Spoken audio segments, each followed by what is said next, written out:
இப்ப ஸ்டாலின் வந்து பத்திரிகையாளர் கேள்வி கேட்கும்போது உதயநிதி ஸ்டாலின் வந்து துணை முதல்வர் கேட்டாரு. அப்ப வந்து ஆதரவு இருக்கு, ஆனா கனிவில்லைங்கிறாரு. அவரே துணை முதல்வர் ஏற்கவில்லையா சார் அப்படின்னு எடுத்துக்கலாமா?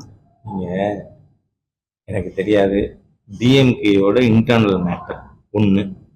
ரெண்டாவது, யாரை என்ன இலாக்கால போடணுங்கிறது prerogative of the chief minister. ஆனா ஒரு கால் நீங்க சொல்றதுனால எனக்கு தெரியாது, அதெல்லாம் வந்து திரு கருணாநிதி அவர்கள்ட்டேருந்து ஸ்டாலின் அவர்கள் எதுவும் பாடம் படிச்சிருப்பாருன்னு நினைக்கிறேன் நான். ஏன்னா கருணாநிதி அவர்கள் உயிரோடு இருந்தவரை ஸ்டாலினுக்கு தலைவர் பதவி கொடுக்கல. என்ன அந்த மாதிரி ஸ்டாலின் நினைக்கிறாரு என்னவோ அது எனக்கு தெரியாது, இது நீங்க சொல்றீங்க அதனால சொன்னேன் கருத்து. தமிழ்நாட்டுல சினிமா இண்டஸ்ட்ரி என்ன ஆயிருக்கு?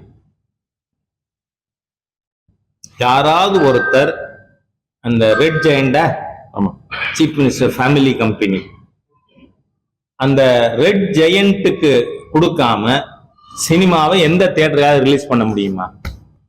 Whole cinema industry is in the hands of one family, that is chief minister's family. அவர்களுடைய கண் அசைவு இல்லாமல் ஒரு சினிமா கூட வர முடியாது. அந்த மாதிரி எல்லா கோவில்களையுமே திமுக மயமாக்க சேகர் பாபுவோட தலைமையில முயற்சி நடக்குது. இது வன்மையாக கண்டிக்கிறது. அதாவது முருகப்பெருமான நீங்க எப்படி ஒரு மொழிக்குள்ள அடக்க முடியும்? இந்து கடவுள் முருகன் மாநாடு நடத்துங்க. நான் சொல்றது என்ன, இது பூரா விஷமிகளின் தீய பரப்புரை. முருகப்பெருமான் யாருக்கு மைந்தன்? பரமேஸ்வரன் பார்வதிக்கு. நீங்க ஆதிசங்கரர் 2300 வருஷத்துக்கு முன்னாடி இந்த நாட்டில் ஹிந்துக்கள், ஏன்னா ஹிந்து மதம் ஒண்ணுதான் இந்த உலகத்துல யாராலும் தோற்றுவிக்கப்படாத சுயம்புவான மதம். என்னைக்குமே அது வந்து ஒரு பிளஸ் பாயிண்ட் தான். ஏன்னா யாருக்கு பிறப்பு இல்லையோ அவருக்கு இறப்பு இருக்காது, யாருக்கு தோற்றம் இல்லையோ அவருக்கு மறைவில்லை.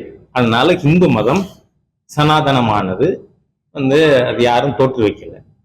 நான் கேட்கிறேன், KKSR ரெட்டியார் எங்க போய் இது கும்பிடுவார்? அவர் முருகன் கும்பிட மாட்டார? வந்து நம்ம இப்ப போய் இதுக்கு நான் ஏன் KKSR சொல்லியிருக்கேன்னா காரணம் இருக்கு. அவரும் நேருவும் ரெட்டியார்கள் மாநாட்டு போனாங்களா? கனிமொழி ஜாதியே கிடையாது திராவிடனுக்குன்னு பேசுது பார்லிமெண்ட்ல. ஆனா அவங்க 2 பேரும் நாம் ரெட்டியார்கள் இல்லைங்க. KKSR என்ன தெளிவா சொல்றார், நான் தான் உங்களுக்கு உரிமையை வாங்கி கொடுத்திருக்கேன் அப்படின்ட்டு ஸ்டாலின் கோச்சுக்கிட்டா என்ன பண்றது? அப்புறம் 2வது வரியில கலைஞர் அவர்கள் அப்படின்னு சேர்த்துக்கிறேன். ஆனா சொன்னது என்ன? நான் தான். இப்ப நம்ம நைனா வீராசாமி நாயுடு அவர்களுடைய மகன் கலாநிதியா, நார்த் மெட்ராஸ் MP, அவர் இங்க இல்ல, அவர் ஆந்திரால போய் நாயுடுகள் மாநாட்டில் பேசுறார். நாம தமிழ்நாட்டுல 40% இருக்கும். நான் என்ன சொல்றேன், பாரதி சொன்ன மாதிரி செப்பு மொழி 18 உடையாள் எனில் சிந்தனை உண்டுடையாள் பாரதத்தாய்.